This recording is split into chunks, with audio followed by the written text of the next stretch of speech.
قرن في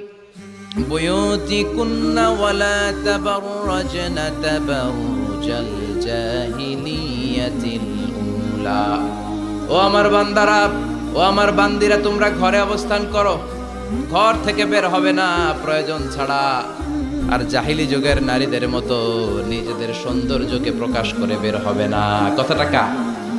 বলো কথা কার আল্লাহর বাণী আমার বান্দিরা তোমরা ঘরে অবস্থান করবে আর জাহিলি যুগের নারীদের মতো নিজেদের বিউটি সৌন্দর্যকে এক্সপোজ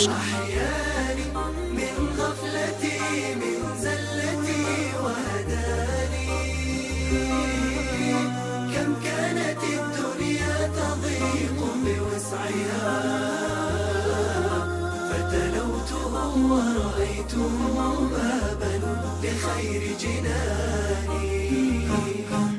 قرآني